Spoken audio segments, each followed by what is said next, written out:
Video में आपका स्वागत है। आज हम टी.एच. ग्रीन के बहुत ही महत्वपूर्ण विचार, जिसे उसके राजनीतिक दर्शन का हृदय कहा जा सकता है, राज्य संबंधी ग्रीन के विचार अथवा संप्रभुता संबंधी ग्रीन के विचार। क्योंकि संप्रभुता की जो अवधारणा है वो राज्य की अवधारणा का केंद्रीय विषय है। उसके राज्य संबंधी अवधारणा तक पहुंचने से पहले हमने ग्रीन के आध्यात्मिक दर्शन की व्याख्या की थी, उसके स्वतंत्रता के सिद्धांत की व्याख्या की थी और उसी के ऊपर आधारित उसके अधिकार संबंधी विचारों की व्याख्या की थी। इन तीनों ही वीडियोज़ में हमने क्रमशः यह देखने का प्रयास किया था कि किस प्रकार अपने मूल विचार, जो कि मनुष्य की आत्मानुभूति से संबंधित है, और मनुष्य की यह आत्मानुभूति अथवा शाश्वत चेतना को प्राप्त करने की मनुष्य की जो सदिच्छा है, वह नैतिक स्वतंत्रता की मांग करती है। और नैतिक स्वतंत्रता प्रत्येक मनुष्य को बाधा रहित प्राप्त हो सके, प्रत्येक मनुष्य को समाज में रहते हुए अपने उच्चतम नैतिक जीवन की प्राप्ति हो सके, इसलिए उसे अन्य व्यक्तियों के विरुद्ध कुछ अधिकारों की आवश्यकता होती है। इन अधिकारों के माध्यम से मनुष्य अपने नैतिक उन्नयन को प्राप्त कर सकता है। अधिकार संबंधी इस अवधारणा में हमने यह देखा था कि ये जो अधिकार हैं, ये राज्य के द्वारा स्वीकृत होते हैं। वस्तुतः ग्रीन का यह मानना है कि राज्य के बिना अधिकार जैसी अवधारणा की कल्पना भी नहीं की जा सकती, और वह सामाजिक समझौता सिद्धांत के प्रतिपादक जॉन लॉक के प्राकृतिक अधिकारों की अवधारणा को स्वीकार नहीं करता, जिसके अनुसार अधिकारों का अस्तित्व राज्य से पहले और राज्य के बिना भी रहता है। इसलिए मनुष्य के अधिकारों को वास्तव में यथार्थ बनाने के लिए राज्य की आवश्यकता होती है, क्योंकि राज्य ही अपनी बाध्यकारी शक्ति के द्वारा मनुष्य के इन अधिकारों की रक्षा करता है। इसलिए यहाँ पर एक अगला महत्वपूर्ण प्रश्न उपस्थित होता है कि राज्य की यह बाध्यकारी शक्ति आखिर कैसे मनुष्य के स्वतंत्रताओं की रक्षा करती है, कैसे मनुष्य के अधिकारों को सुरक्षित करती है। एक तरफ मनुष्य की स्वतंत्रता है तथा दूसरी तरफ राज्य की बाध्यकारी शक्ति है। वस्तुतः ये दोनों दो विरोधी पक्ष हैं। बाध्यकारी शक्ति के द्वारा स्वतंत्रता की रक्षा, यह राजनीतिक दर्शन के इतिहास में ऐसा महत्वपूर्ण प्रश्न रहा है जिसको सुलझाने का प्रयास विभिन्न राजनीतिक दार्शनिकों ने किया है। ग्रीन भी इस समस्या पर विचार करता है कि राज्य की जो बाध्यकारी शक्ति है, जिसे कि संप्रभुता कहा जा सकता है, आखिर उसका निवास कहाँ है और राज्य की बाध्यकारी शक्ति की आवश्यकता क्यों है, तथा नागरिक इस बाध्यकारी शक्ति की आज्ञा का पालन या नागरिकों का आज्ञा पालन का यह कर्तव्य क्यों आवश्यक है। इन्हीं प्रश्नों पर विचार करते हुए ग्रीन का राजनीतिक दर्शन सामने आता है। संप्रभुता की जो शक्ति है, उसकी व्याख्या करने से पूर्व ग्रीन दो पूर्ववर्ती विचारकों के विचारों को principles on the principles on the morals of political obligation नामक अपने इस ग्रंथ में T.H. ग्रीन, जॉन ऑस्टिन जो कि संप्रभुता के एकलवादी अवधारणा के प्रतिपादक हैं, तथा जीन जैकस रूसो जो कि संप्रभुता की राजनीतिक अवधारणा अथवा जन संप्रभुता अथवा सामान्य इच्छा के प्रतिपादक हैं, इन दोनों के विचारों की व्याख्या करता है। जॉन ऑस्टिन का ये कहना है कि संप्रभुता का जो सिद्धांत है वस्तुतः वह इस अवधारणा पर आधारित है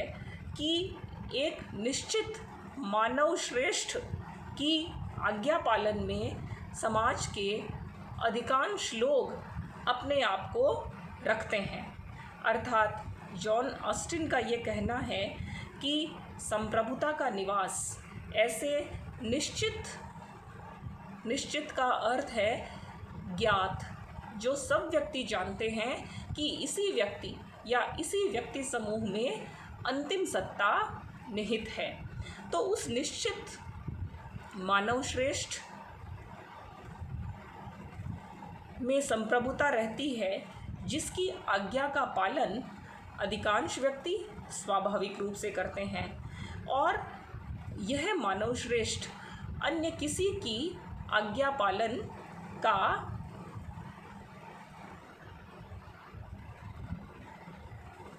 अपने आप को किसी के आज्ञा पालन में रखने की आदत उसे नहीं रहती।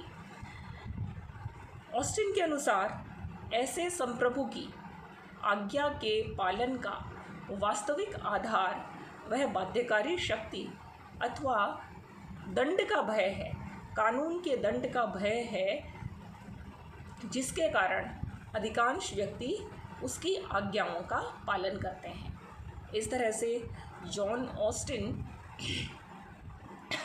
संप्रभुता के अपने सिद्धांत में संप्रभुता की कानूनी अवधारणा को प्रस्तुत करते हैं। अर्थात कानून की नज़र में प्रत्येक राजनीतिक समुदाय में एक ऐसा मानव श्रेष्ठ होता है जिसकी आज्ञाओं का पालन अधिकांश व्यक्ति करते हैं, और वह मानव श्रेष्ठ अन्य किसी की भी आज्ञा की आदत उसे नहीं रहती अथवा आज्ञा पालन का वह कर्तव्य नहीं रखता है। इस संप्रभुता की कानूनी अवधारणा के आधे भाग को ग्रीन स्वीकार करता है और इसके बाद के भाग पर प्रश्न चिन्ह लगाता है, जिसको हम अभी कुछ देर में समझने का प्रयास करेंगे। दूसरी तरफ ग्रीन रूसो की सामान्य इच्छा के सिद्धांत की व्याख्या करता है। रूसो के अनुसार सामान्य इच्छा का निवास किसी मानव श्रेष्ठ में नहीं होता, वरन समाज की संप्रभुता का निवास तो समस्त नागरिकों की प्रतिनिधि सामान्य इच्छा में होता है। रूसो के अनुसार सामान्य इच्छा का यह विचार एक अमूर्त और निराकार विचार है, अर्थात सामान्य इच्छा को देखा नहीं जा सकता, यह किसी हाड़ मांस के पुतले में अभिव्यक्त नहीं हो सकती, और चूँकि यह किसी व्यक्ति विशेष के माध्यम से एक मानव श्रेष्ठ में प्रदर्शित नहीं की जा सकती, इसलिए इस सामान्य इच्छा का कोई बाध्यकारी स्वरूप नहीं होता है, और इसलिए रूसो संप्रभुता के इस सामान्य इच्छा के रूप के बाध्यकारी स्वरूप से इनकार करता है। रूसो के द्वारा प्रस्तुत यह संप्रभुता का जो रूप है, इसे राजनीतिक संप्रभुता कहा जा सकता है। इस तरह से जॉन ऑस्टिन ने संप्रभुता की कानूनी अवधारणा का विश्लेषण किया, वहीं रूसो ने संप्रभुता की राजनीतिक अवधारणा का विश्लेषण किया। ग्रीन ऑस्टिन के इस विचार को तो स्वीकार करता है कि एक विकसित राजनीतिक समुदाय में संप्रभुता का जो निवास है एक मानव श्रेष्ठ में होना चाहिए, जिसकी आज्ञाओं का पालन अधिकांश नागरिक स्वभाव से करते हैं। किंतु ग्रीन ऑस्टिन की परिभाषा के दूसरे भाग को स्वीकार नहीं करता, जिसके अनुसार मनुष्य इस मानव श्रेष्ठ की आज्ञा का पालन इसलिए करते हैं क्योंकि उसमें बाध्यकारिता होती है और उसका पालन न करने पर संप्रभुता के पास नागरिकों को दंडित करने की शक्ति रहती है। ग्रीन के अनुसार इस प्रकार की बाध्यकारिता राज्य का आधार नहीं हो सकती, क्योंकि उसका ये मानना है कि संप्रभुता का जो निवास है वस्तुतः दंड के भय में नहीं पाया जाता। दंड के भय के कारण मानव श्रेष्ठ की आज्ञाओं का पालन जनता सभी कालों में और स्वभावतः स्वीकार नहीं कर सकती। वरन ग्रीन का ये कहना है कि संप्रभुता का निवास तो जनता की आशाओं में पाया जाता है। संप्रभुता सामान्य हित की सामान्य चेतना में निहित रहती है, अर्थात मनुष्य अपने आप को जब समाज के रूप में प्रस्तुत करते हैं या व्यक्ति जब समाज के रूप में अपना एक निकाय बनाते हैं, तब वो जो मूल चेतना होती है वह सामान्य हित की चेतना होती है, और इसी सामान्य हित की सामान्य चेतना से ही समाज का निर्माण होता है। और यह किसी मानव समूह में नहीं रहती, और न ही सामान्य हित की यह सामान्य चेतना किसी बाध्यकारी शक्ति का ही निर्माण कर सकती है। यह सामान्य चेतना न तो कानून बना सकती है और न ही कानूनों को लागू कर सकती है। किंतु ग्रीन का यह मानना है कि सामान्य हित की यह सामान्य चेतना, जिसे वह सामान्य इच्छा का नाम देता है या संप्रभु का नाम देता है, वास्तव में यह कहीं अधिक महत्वपूर्ण काम करती है। अर्थात यह जो सामान्य हित की, कॉमन गुड की जो एक जनरल कॉन्शियसनेस है, जो कि प्रत्येक व्यक्ति के हृदय में, चाहे प्रारंभिक रूप में ही सही, ज़रूर उसके हृदय पटल पर अंकित रहती है। ग्रीन का ये कहना है कि यह सामान्य चेतना बहुत महत्वपूर्ण कार्य करती है। यह वह शक्ति है जो राजनीतिक संस्थाओं को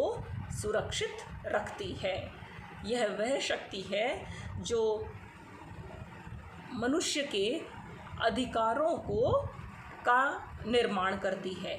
यह सामान्य हित की सामान्य चेतना ही है जिसके कारण व्यक्तियों के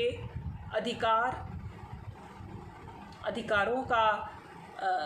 निर्माण होता है, उन्हें सुरक्षित रखा जाता है, और इन अधिकारों को सुरक्षित रखने के लिए यही चेतना उन राजनीतिक और सामाजिक संस्थाओं का निर्माण संभव बनाती है। यही वो चेतना है जिसके कारण अंततः उस संप्रभु शक्ति का निर्माण होता है जिसे सामान्य इच्छा के रूप में अभिव्यक्त किया जा सकता है। इस तरह से ग्रीन यह कहता है कि समाज को सुचारू रूप से संचालित करने के लिए व्यक्तियों के सामान्य हित की यह सामान्य चेतना ही है जिसमें प्रत्येक राजनीतिक समुदाय की संप्रभु शक्ति निहित होती है, किंतु उसकी अभिव्यक्ति एक श्रेष्ठ मानव समूह के द्वारा प्रत्येक राजनीतिक समुदाय में की जाती है। इस प्रकार सारांश यह है कि राज्य के अस्तित्व के लिए एक उच्चतर बाध्यकारी सत्ता या संप्रभुता, जिसे कानूनी संप्रभुता कह सकते हैं, उसकी आवश्यकता तो है। जैसे कि ब्रिटेन में यह कानूनी संप्रभुता संसद राजा में निहित है, अर्थात कानून बनाने की अंतिम शक्ति, उन कानूनों का पालन करवाने की अंतिम शक्ति, यह किसी कानूनी उच्चतर सत्ता में होनी ही चाहिए। किंतु इस शक्ति के पालन करने के जो कारण हैं वो किसी बाध्यकारी या दंड के भय में निहित नहीं है, वरन यह तो वो अंतिम सामान्य इच्छा है जिसके कारण व्यक्ति स्वभावतः इन कानूनों का पालन करते हैं, क्योंकि वो ये जानते हैं कि ये कानून या राज्य की आज्ञाओं का पालन करना मनुष्य की भलाई के लिए है, समाज के हित में है। मनुष्य यह जानता है कि उसी की भलाई के लिए राज्य का निर्माण किया गया है, उसकी सामान्य इच्छा को अभिव्यक्त करने वाले ही ये कानून हैं। इसलिए ग्रीन का यह प्रसिद्ध कथन सामने आता है कि इच्छा न कि शक्ति राज्य का आधार है, अर्थात will not force is the basis of state, अर्थात राज्य किसी बाध्यकारी शक्ति के आधार पर लंबे समय तक नहीं चलाए जा सकते, वरन यह तो सभी व्यक्तियों की सद इच्छा को अभिव्यक्त करने वाली जो सामान्य हित की सामान्य चेतना है, उसी के द्वारा राज्य लंबे समय तक स्थायी रूप से विद्यमान रहते हैं। अपने ग्रंथ lectures on the principles of political obligation के 2 अध्यायों में ग्रीन सामान्य इच्छा के स्वरूप तथा संप्रभुता के साथ इसके संबंधों की विवेचना करता है। ग्रीन के अनुसार सामान्य इच्छा और संप्रभुता का सिद्धांत देने वाले जो समझौतावादी विचारक थे 17वीं और 18वीं शताब्दी के ग्रीन, हॉब्स, लॉक और रूसो के संप्रभुता सिद्धांत का विश्लेषण करता है और वो यह बताता है कि इन समझौतावादियों का मूल प्रस्थान बिंदु ही भ्रमपूर्ण धारणाओं पर आधारित था, क्योंकि ये विचारक उस गलत तथ्य के से अपनी बात प्रारंभ करते हैं जिसके अनुसार यह माना जाता है कि राज्य के उदय से पूर्व भी व्यक्ति अधिकारों से लैस था, प्राकृतिक अधिकारों से परिपूर्ण एक रैशनल बीइंग था। और दूसरी तरफ वो यह मानते हैं कि राज्य अपनी बाध्यकारी शक्ति के द्वारा ही अपनी संप्रभु शक्ति के द्वारा ही जिंदा रहता है। इस प्रकार से ये वो 2 विरोधी ध्रुव हैं, ये इस प्रकार के उत्तरी और दक्षिणी ध्रुवों का निर्माण करते हैं। एक तरफ अधिकार संपन्न व्यक्ति खड़ा है और दूसरी तरफ अधिकार संपन्न राज्य है। राज्य का अधिकार है कि वह व्यक्ति को दंड दे सकता है और व्यक्ति का यह अधिकार है कि वह अपनी स्वतंत्रता को राज्य के विरोध में जाकर के भी सुरक्षित रख सकता है। इस प्रकार ग्रीन का ये मानना है कि सामाजिक समझौता सिद्धांत की जो मुख्य भूल थी वो ये थी कि यह उस ऐतिहासिक परिप्रेक्ष्य की बात करता है जिसके अनुसार मनुष्यों के प्राकृतिक अधिकार राज्य के बिना भी संभव हो सकते हैं। ग्रीन, जैसा कि हमने पिछले वीडियो में भी देखा था, कि इस प्रकार के प्राकृतिक अधिकारों की ऐतिहासिकता को अस्वीकार करता है, किंतु उन्हें दूसरे रूप में स्वीकार करता है जब वो ये कहता है कि प्रत्येक मनुष्य के पास आदर्श अधिकार होने चाहिए अपने व्यक्तित्व के विकास के लिए, और इन्हीं आदर्श अधिकारों को वो प्राकृतिक कह करके संबोधित करता है। यह एक विषयांतर हुआ, किंतु यहाँ हम फिर संप्रभुता की समस्या पर यदि बात करें समझौतावादियों के अनुसार, तो ग्रीन ये कहता है कि इस प्रकार समझौतावादियों के जो तर्क थे वो इस गलत मान्यता पर आधारित थे कि राज्य के उदय से पूर्व ही व्यक्ति अधिकार संपन्न प्राणी थे और साथ ही राज्य अपनी केवल और केवल बाध्यकारी सत्ता के आधार पर ही जिंदा रहता है। वरन ग्रीन के अनुसार इन लोगों को, ये जो समझौतावादी विचारक हैं, इनको सबसे पहले समाज के मूल तत्व का अनुसंधान करना चाहिए था। और समाज का मूल तत्व ये है, अर्थात समाज का निर्माण क्यों हुआ, इस मूल प्रश्न का कारण यह है कि सभी व्यक्ति एक सामान्य हित की सामान्य चेतना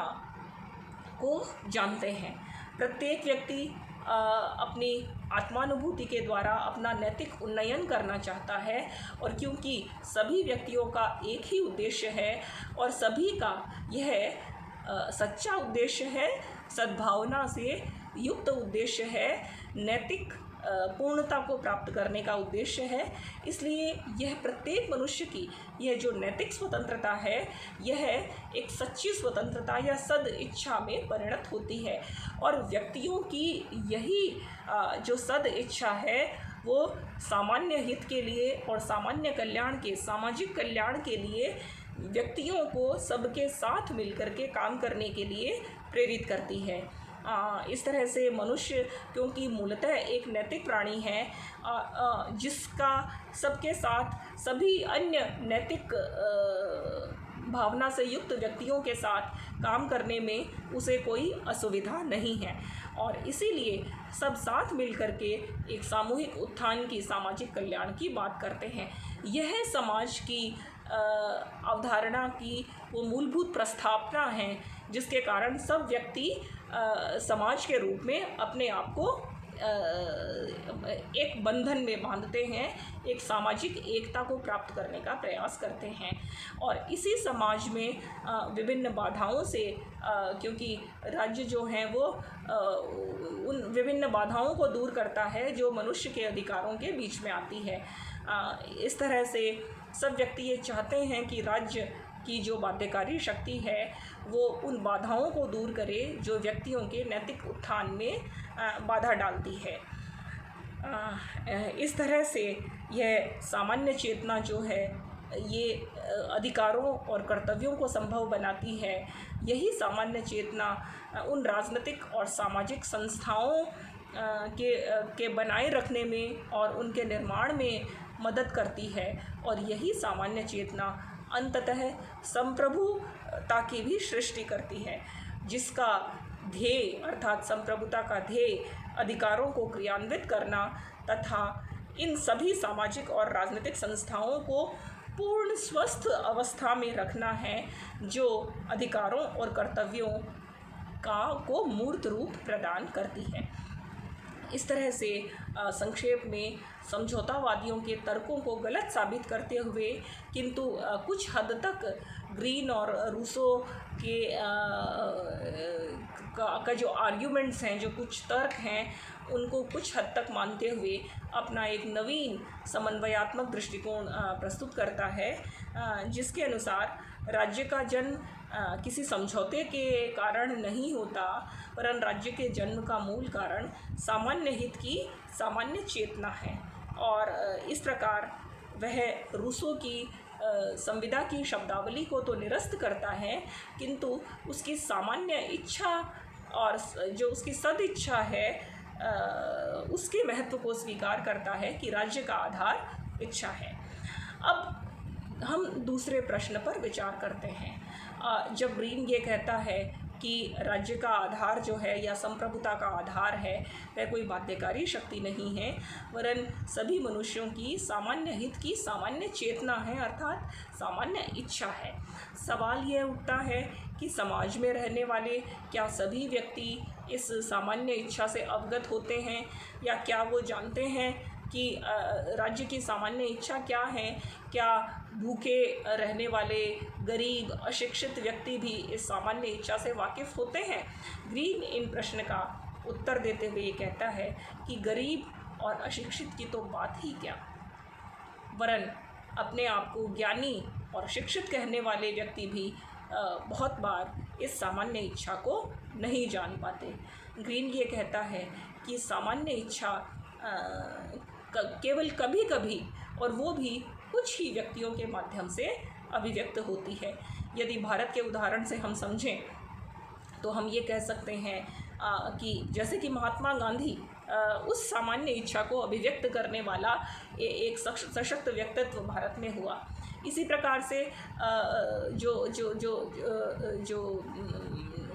दलित जातियां हैं उनकी सामान्य इच्छा की अभिव्यक्ति अंबेडकर के वक्तव्यों में प्रकट हुई। इस प्रकार से ग्रीन ये कहता है कि यद्यपि सामान्य व्यक्ति इस सामान्य इच्छा को नहीं समझता, किंतु फिर भी प्रत्येक व्यक्ति के हृदय में, चाहे वह अत्यंत प्रारंभिक रूप में ही सही, वरन सामान्य इच्छा प्रत्येक व्यक्ति के हृदय पटल पर रहती ज़रूर है। और यदि ऐसा नहीं होता तो राज्य का आधार ही समाप्त हो गया होता। राज्य बना हुआ है, उसका अर्थ यही है कि प्रत्येक मनुष्य के हृदय में, चाहे वह उसको सचेतन रूप से नहीं जानता, किंतु फिर भी सामान्य इच्छा या इच्छा उसके हृदय में, उसके मस्तिष्क में ज़रूर विद्यमान रहती है। जब ग्रीन ये बात कहता है कि इच्छा के बिना राज्य जीवित रह नहीं सकता, केवल बाध्यकारी शक्ति राज्य को जिंदा रखने के लिए काफ़ी नहीं है। और ग्रीन की यह जो उक्ति है वो लोकतांत्रिक राज्यों के संदर्भ में बहुत सटीक होती है। जब प्रत्येक आम चुनावों के बाद व्यक्ति यह तय करते हैं कि उनकी सामान्य इच्छा का सर्वोत्तम प्रतिनिधित्व कौन व्यक्ति या व्यक्तियों का समूह कर सकता है। और लोकतांत्रिक समाजों की तो बात ही क्या, यदि भारत के संदर्भ में हम बात करें तो निरंकुश, और जो भारत में जो ब्रिटेन की जो सत्ता थी, निरंकुश ब्रिटिश साम्राज्य था, उसकी यदि हम विश्लेषण करें तो हम पाएंगे कि कहीं न कहीं उसके बने रहने में भी भारतीयों की सामान्य इच्छा का ही योगदान था। यदि राष्ट्रीय कांग्रेस के निर्माण के जब प्रारंभिक दशकों की हम बात करें तो दादा भाई नौरोजी, गोपाल कृष्ण गोखले, सुरेंद्रनाथ बनर्जी इत्यादि ये जो नरम दल के नेता थे, उनका यह मानना था कि भारत में ब्रिटिश जो साम्राज्य है, ब्रिटिश शासन है, वो भारतीयों के लिए वरदान स्वरूप है। और वो ये कल्पना भी नहीं कर सकते थे कि अंग्रेज़ी राज्य के बिना भारत का भविष्य संभव है। इसलिए कहीं न कहीं यह भारतीयों की इच्छा का ही परिणाम था कि भारत में ब्रिटिश साम्राज्य जड़ें जमा चुका था। किंतु जैसे ही उसकी बाध्यकारी सत्ता, उसकी निरंकुश शक्ति सामने आई और भारतीयों की यह इच्छा हुई कि इस निरंकुश राज्य को भारत में नहीं रहना चाहिए, और उन्होंने जब एक सफल विद्रोह विभिन्न आंदोलनों के माध्यम से किया तो इस बाध्यकारी सत्ता को भारत का त्याग करना पड़ा। इस तरह से हम ये कह सकते हैं कि निरंकुश से निरंकुश समझे जाने वाले राज्यों में भी कहीं न कहीं, चाहे छद्म रूप से ही सही और चाहे किसी प्रकार के भ्रम के कारण ही, व्यक्ति ही उन राज्यों के स्थायित्व का आधार बनते हैं। यदि व्यक्ति ये इच्छा कर लें कि यह राज्य उनके भले के लिए नहीं है, तो फिर वो राज्य लंबे समय तक अपनी सत्ता कायम नहीं रख सकता। इस तरह से ग्रीन के अनुसार जो सामान्य हित है और जो मनुष्य के जो नैतिक कर्तव्य की जो भावना है, उनका स्रोत एक ही है, और वो है आत्मानुभूति की मनुष्य की भावना, जो मनुष्य में शाश्वत चेतना का एक अंग के रूप में विद्यमान रहती है।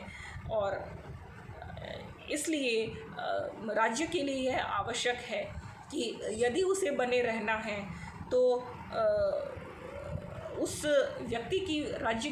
का आज्ञा पालन करने के लिए उसकी जो इच्छा है, उसको इस प्रकार से राज्य उसका निर्माण करने का प्रयास करे कि उसे सार्वजनिक कार्यों के प्रबंध में उसके हिस्सेदारी तय करके और सार्वजनिक विषयों में उसको भाग लेकर के व्यक्ति को एक विवेकशील देशभक्त बनाए।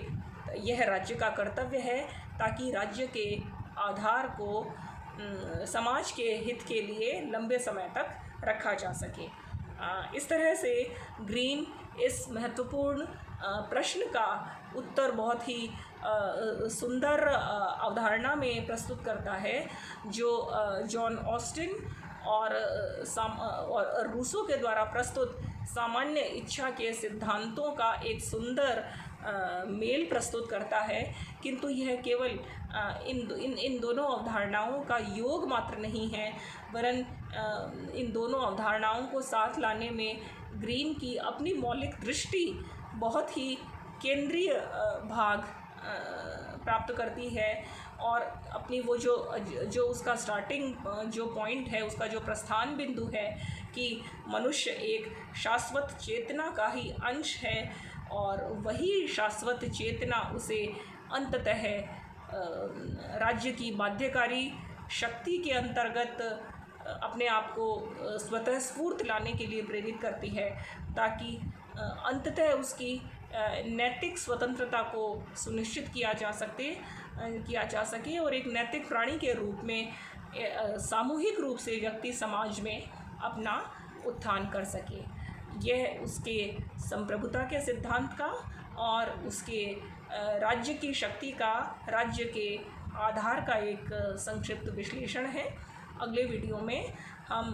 उसके अन्य राजनीतिक पक्षों पर विचार करेंगे। धन्यवाद।